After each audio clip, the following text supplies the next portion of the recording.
Height and distance का मैं तीसरा क्वेश्चन आपको ले रहा हूं। यह 2 बार आपको बोर्ड परीक्षा में पूछ चुका है सीबीएसई में। आपको इस क्वेश्चन को आप लोग ध्यान से देखेंगे।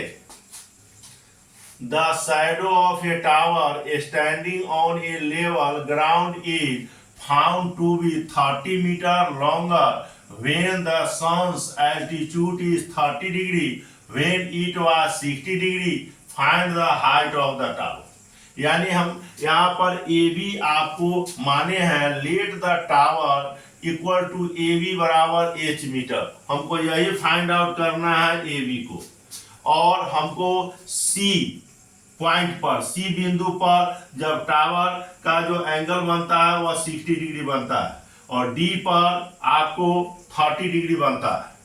तो आपको यहाँ पर सी डी 30 मीटर है और ए सी x मीटर है। अब आइए यहाँ क्वेश्चन में जो लिखे हैं, let the tower equal to A B बराबर H metre, A C and A D is the length of the shadow when angle A C B is equal to 60 degree और A D B is equal to 30 degree. यानी यह angle D 30 degree है और यह सी 60 degree है। In right angle triangle C A B, इस triangle में C A B it means A B C में cot 60 degree equal to A C by A B. यहाँ पर ए सी बी है और ए बी पी है। समझ गए? यानी यह थीटा 60 डिग्री है, इसके सामने वाला साइड आपको P होगा और यह B बेस होगा। तो cot 60 डिग्री का वैल्यू 1/√3 है equal to x by h है। अब क्रॉस मल्टीप्लिकेशन करते हैं, x multiply √3 equal to 1 multiply h। यानी यह √3 इधर मल्टीप्लाई में है, इधर राइट में जाएगा तो डिवाइड में आ गया h/√3। अब in triangle D A B cot 30 degree equal to A D by A B. It means आपको B by P. Cot 30 degree का वैल्यू होता है √3 equal to A D. A D में आपको ए सी है और प्लस सी डी है। तो ए सी आपका x हमने माना है और सी डी 30 है। अब क्रॉस मल्टीप्लिकेशन किए x प्लस 30 आया √3 से h में मल्टीप्लाई किए तो √3 h आया।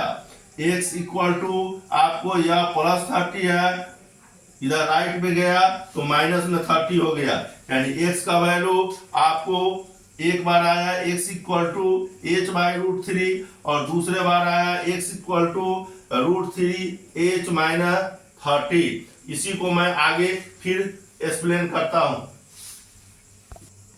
अब आप ध्यान से देखेंगे, आपको x इक्वल टू h/√3 है और यहाँ x equal to √3 h minus 30 है।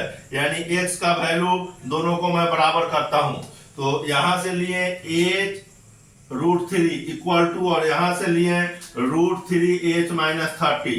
अब क्रॉस मल्टीप्लिकेशन करते हैं, √3 से √3 h माइनस 30 में मल्टीप्लाई करते हैं और h से इधर नीचे कुछ नहीं है, इट मीन्स 1 है तो 1 से h में मल्टीप्लाई करेंगे तो h ही होगा। √3 से √3 h में मल्टीप्लाई किए तो √3 मल्टीप्लाई √3 h माइनस √3 से 30 में मल्टीप्लाई किए 30 √3 इक्वल टू h। √3 मल्टीप्लाई √3 तो √3 के होल स्क्वायर यह होगा h minus √3 h equal to h।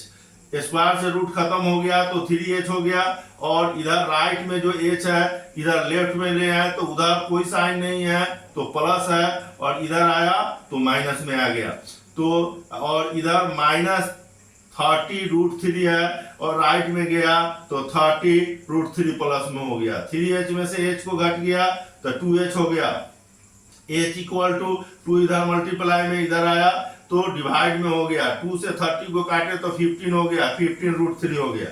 h equal to 15 multiply √3 का वैल्यू होता है, आप स्क्वायर रूट से निकाल भी सकते हैं, याद रखना है आपको। √3 का वैल्यू होता है 1.732 तो 15 से 1.732 में जब मल्टीप्लाई करेंगे तो 25.98 आएगा। तो height of the tower equal to AB is equal to H बराबर 25.98 मीटर। यह क्वेश्चन का सॉल्यूशन समाप्त हुआ।